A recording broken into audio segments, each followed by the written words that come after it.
ایک ایسے شخص کو وزیر اعظم بننے پہ ویلکم نہیں کروں گا جو کہ MNA تو نہیں ہے لیکن وزیر اعظم بن گیا.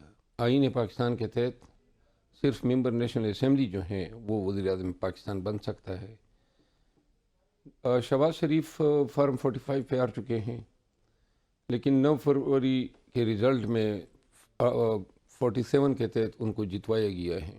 جس طرح ان کے بھائی کو، جس طرح ان کی بھتیجی کو، اور جس طرح موجودہ اسپیکر اسمبلی کو اور 80 کے لگ بھگ لوگوں کو جو ہیں فارم 47 پہ جتوایا گیا، تو لہٰذا ایک جیلی مینڈیٹ کے ذریعے منتخب ہونے کے بعد ایسی انتخاب پہ افسوس کیا جا سکتا ہے، کوئی خوشی کا اظہار نہیں کیا. نہیں مروت صاحب، آپ یہ کہہ رہے ہیں کہ شہباز شریف قصور سے جو جیتے ہیں وہ بھی مشکوک ہے.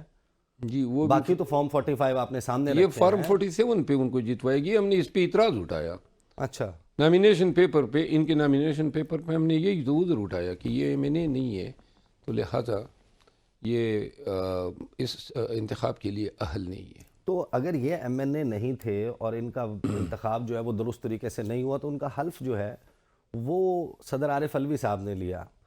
سال 2022 میں جب وہ بنے تھے وزیر اعظم، اس وقت انہوں نے کہا کہ میں علیل ہو گیا ہوں، ڈاکٹرز نے آرام کا مشورہ دیا اور واضح طور پر لگتا تھا کہ صدر جو ہیں ان کو ایک لیجیٹیمیٹ پرائم منسٹر کے طور پہ تسلیم نہیں کر رہے. تو آج ہم کیا سمجھیں کہ آج عارف علوی صاحب کی نظر میں لیجیٹیمیٹ پرائم منسٹر؟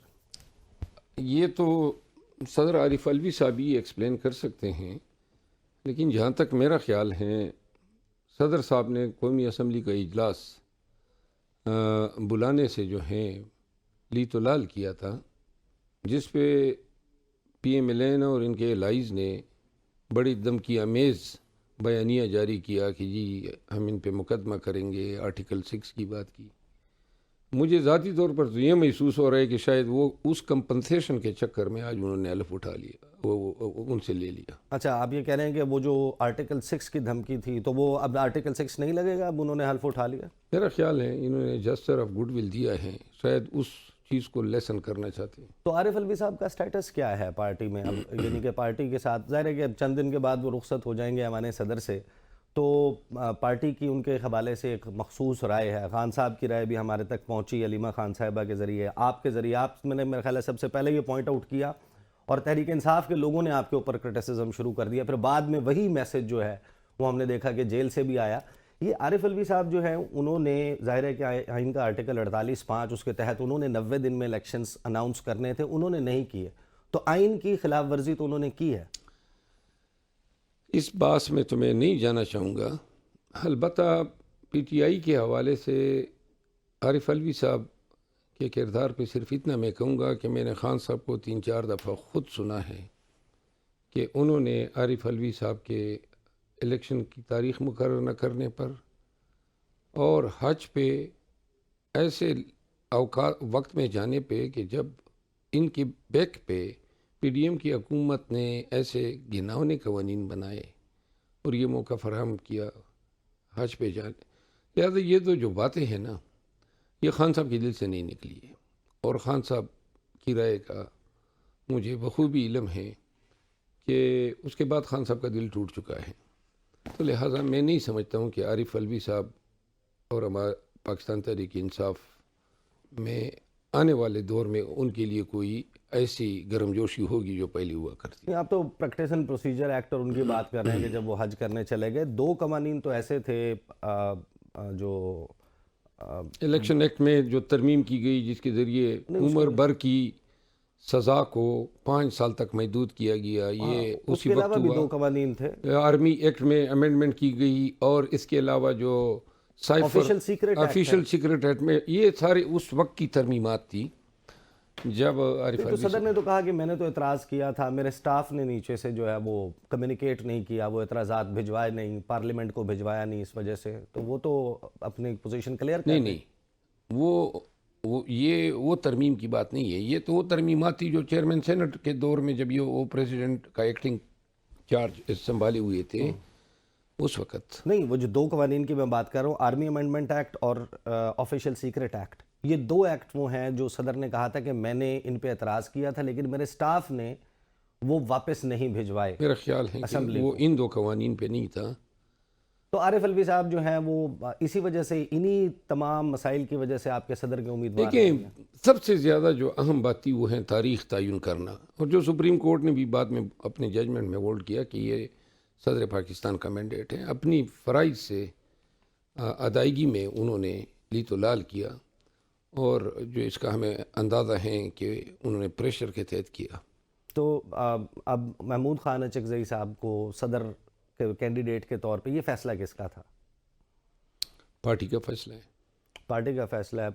پارٹی کا فیصلہ ایک جیل سے باہر پارٹی، ایک جیل میں پارٹی ہے؟ نہیں تو کنسلٹیشن سے ہوا ہے، خان صاحب کی اپروول سے۔ کنسلٹیشن سے ہوا، تو اس کے لیے ایک ظاہر ہے کہ ایک نمبر گیم بھی درکار ہوتی ہے، اس میں رابطے کر رہے ہیں کہ نہیں کوئی جماعتوں کے ساتھ؟ جی ہاں، ہم بھی کر رہے ہیں، محمود خان اچکزئی صاحب خود بھی کر رہے ہیں۔ تو مولانا فضل الرحمان اپوزیشن میں ہیں، وہ حکومت کے ساتھ نہیں بیٹھ رہے، جس وقت پرائم منسٹر کا الیکشن ہونا تھا وہ سندھ چلے گئے، کراچی چلے گئے، جی ڈی اے کے ساتھ ملاقاتیں کر رہے ہیں، تو مولانا صاحب کو ساتھ لے کے چلنے کا اس قسم کا کوئی ارادہ نہیں ہے؟ ہمارا کوئی ارادہ نہیں ہے۔ مولانا فضل الرحمان کے ساتھ آپ لوگ کوئی نہیں، ہم چاہیں بھی تو ہماری پارٹی کے بہت سارے لیڈر نہیں چاہتے، ہمارے ورکرز جو ہیں مینٹلی اس کے لیے تیار نہیں ہیں۔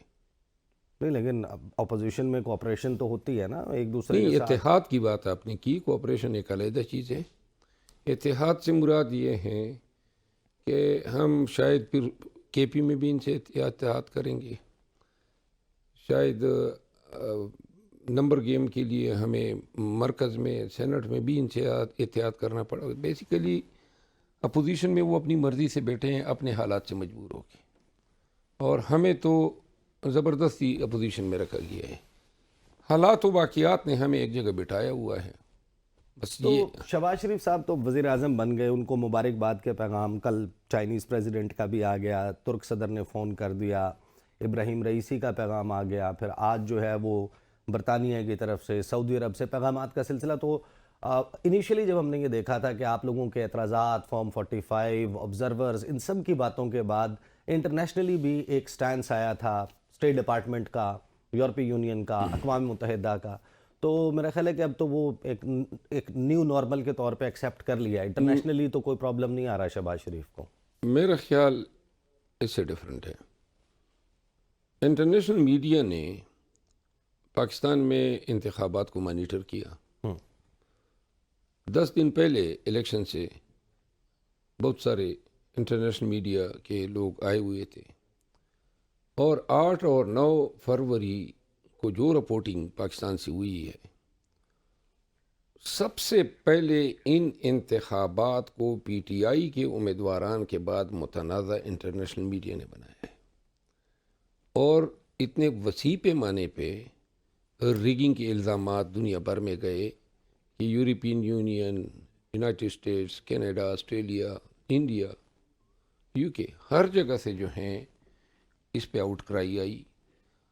انٹرنیشنل کانگلومریٹس نے ان پہ کنسرن شو کیا، انویسٹیگیشنز کی ڈیمانڈ ہوئی، تو لہٰذا اور یہ آج تک انٹرنیشنل میڈیا اسی موقف پہ ہیں۔